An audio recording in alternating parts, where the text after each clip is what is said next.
I'm certain everyone understands the words, the establishment. We know what this is. The establishment is, quote unquote, the ruling class, or those that, the power that really sort of makes things happen. We have the false belief that our wishes and desires that are so represented by our congressmen and senators and our president are sometimes diametrically opposed.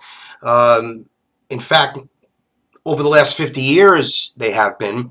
And what's interesting is because they take a certain leaning intentionally to give the illusion that the people, the little guy, the middle class, like the Bernie Sanders thing. Like Bernie Sanders has got it right when it comes to the banks. They got to break the bankers.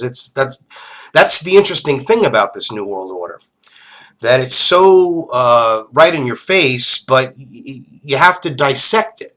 So what I'm hoping to achieve with this series of videos is to demonstrate the connections, the people, through the mass media, through reported history.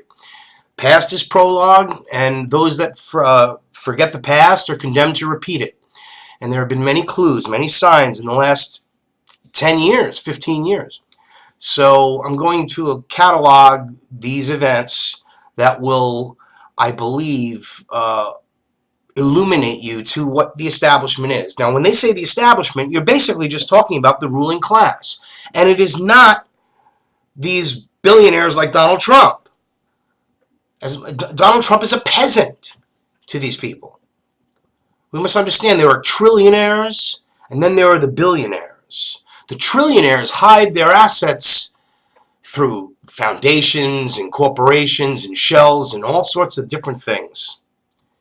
You got to know how they work. You got to understand who they are and how they've gained that power. And you can see that they've gained the power because history has proven that these organizations, these banks, these bankers, Brown Brothers Harriman, and the way that it gets branched off, other institutions like Skull and Bones, you'll see how these things have completely brought us to where we are today.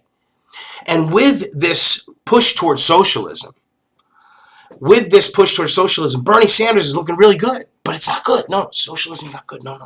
Take away all of the restraints and let the free market do what it did with innovation. And they're going to need jobs. They're going to pay people they're going to pay the dumbed down sheeple who have been dumbed down in the education system that are doing 9th grade work in college remedial classes. I mean, I'm not making this stuff up. You know this is true, right? You don't want to be in denial, right? Denial is not a river in Egypt. So why we all know there are problems. Everything is exacerbated because they control the media and they pump up the racial tensions and they pump up the class warfare. It's not the idea in America is not to be against the rich and to hurt the rich. It's to be one of them and get there by hard work and endeavors and by being unrestrained by incredible taxation and regulation. I reported in our previous video, when you add up all the taxes, I don't care what tax bracket you're in, because if you're even on welfare, ladies and gentlemen, and you're getting everything from the government, you're getting less because everything you buy with your welfare check is taxed. You got to pay tax for everything except for food in certain states, most states, I think, actually, all states, I believe. Not sure about that. Check that out. Your state probably doesn't tax food. Certain food items, prepared food gets taxed, but like, bread and milk, I think that's a federal law. I'm pretty certain that it is, actually. But my point is that the meager amount of money that these people get, the small, tiny bit of money that they get, because when you think, well, they're living on welfare, and then they have other jobs off the books, and they have, people living in their houses that aren't supposed to be there, that are paying bills. I mean, there's all sorts of fraud going on there. That's another problem with it. If you just made it really, really easy for them to make a good living by taking away all these burdens, because the small little check that they're getting, I mean, nobody could, I don't know, who would be, if you want to play the system and be a criminal, you know, and suck off society, then, you know, then you're actually a detriment to society. But if you want to contribute to society and you want to do good things, yeah, the contributions for a welfare recipient, they do contribute because they have to buy, you know, all of their products that they pay, that whatever they're spending money on is taxed except for food. So that's what we have to understand. We have a sales tax. We have a cell phone tax, the federal use tax. We have, oh my God, just think about it. Your local taxes. You have your state taxes, your federal taxes. This is a true statistic. Look it up. 50 to 75% of your income actually goes to paying taxes. I'm not kidding you. When you add it all up, it's a tremendous amount of money. And it's unbelievable to think that that's really what's happening. But that's how it's a hidden tax. Same thing with inflation. The whole syndicate, the Federal Reserve Crime Syndicate, has been put in place to create a neo-feudal society, and it's working, and it's coming faster and faster. And the fact that that they're addressing this on television, which they ignored it for, I mean, since it really started. There was a few inquiries in the 90s about this, and they always shuttered it up because they have so much power. And now they're actually going with it, and they're saying, well, let's tell them the real true information, but we'll give them the right amount of disinformation so that they won't know the truth.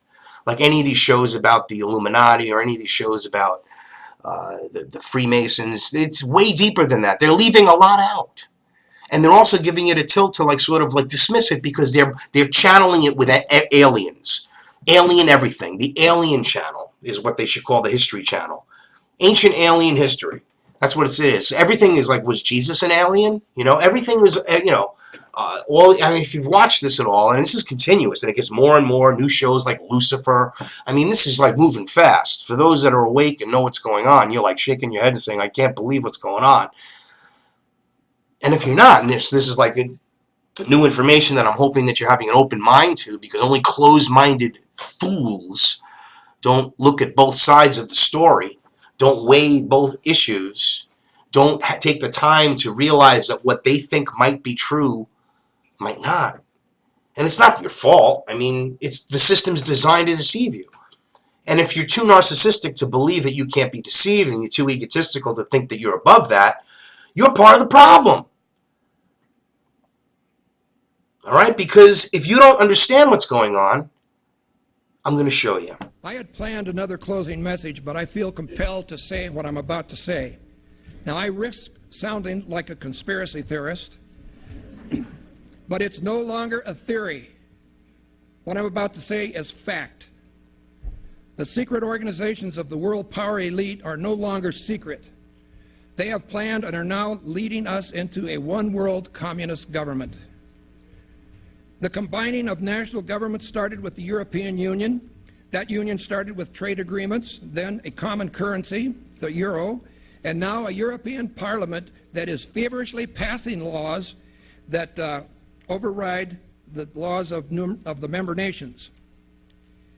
A constitution was drafted but rejected by a few of those nations, but never mind. They implemented it anyway. Now it's North America's turn. Building on the North American Free Trade Agreement, the NAFTA section of the Commerce Department is busy drafting laws and regulations for a North American Union, a union of Canada, America, and Mexico. The President has attended secret meetings and signed at least 2 agreements under the Security and Prosperity Partnership Program.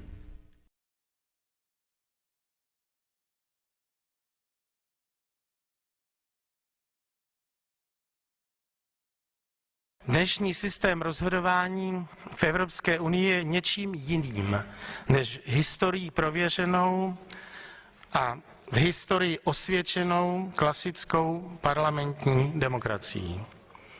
V obvyklém parlamentním systému je část podporující vládu a část opoziční. Ale to, pokud se nemýlim, v Evropském parlamentu není. Zde je prosazována alternativa jen jedna a kdo uvažuje o alternativě jiné, je považován za odpůrce evropské integrace.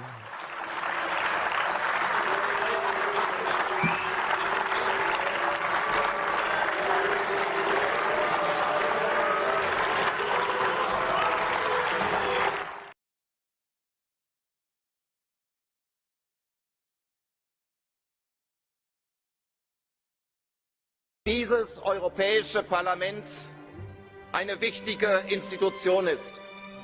Wären wir heute nicht so einflussreich, wären wir heute nicht der Gesetzgeber in 75% der Fälle und wären wir nicht mit dem Vertrag von Lissabon der Mitgesetzgeber in nahezu 100% der Fälle, dann in der Tat wäre es so, dass die Bürokratie in Europa entscheiden würde. Aber jetzt entscheidet das Europäische Parlament.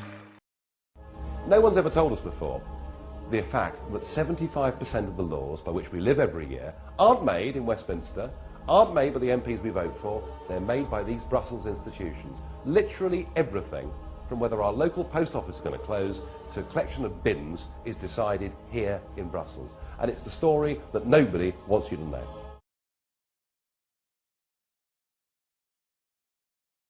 Just who the hell do you think you people are? You are very, very dangerous people indeed. Your obsession with creating this Euro state means that you're happy to destroy democracy. You appear to be happy for millions and millions of people to be unemployed and to be poor. Untold millions must suffer so that your Euro dream can continue.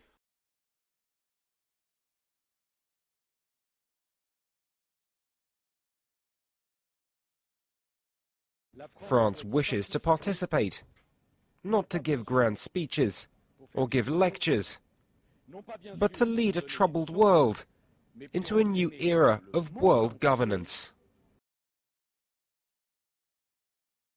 In today's world, this world of ours, we cannot leave anyone out of the global, worldwide solution that we need to this crisis. The international financial system, its basic principles and regulations, and its institutions need reform. We need a new global financial order. Le président des États-Unis et l'Europe ont donc proposé plusieurs sommets à partir de la mi-novembre qui porteront sur une nouvelle régulation, une nouvelle gouvernance mondiale. The goal should be to devise a system of global financial governance adapted to the challenges of the 21st century.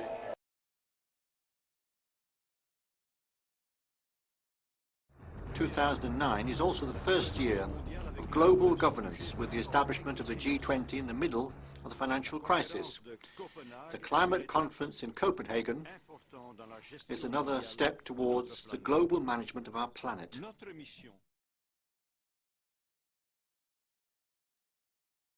It's past the point of talking. We know historically that the global governance the sort of agenda to these issues is very hard to try and, with all the best intentions, it's very hard to actually activate.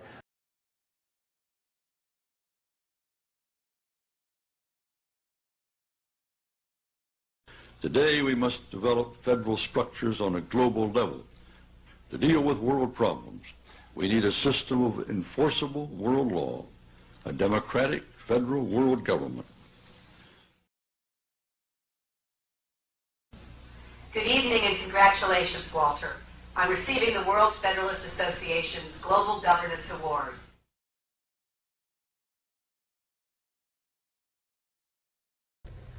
On the outskirts of the national capital today, black limousines with darkened windows converged on a hotel where private security guards imposed ironclad control.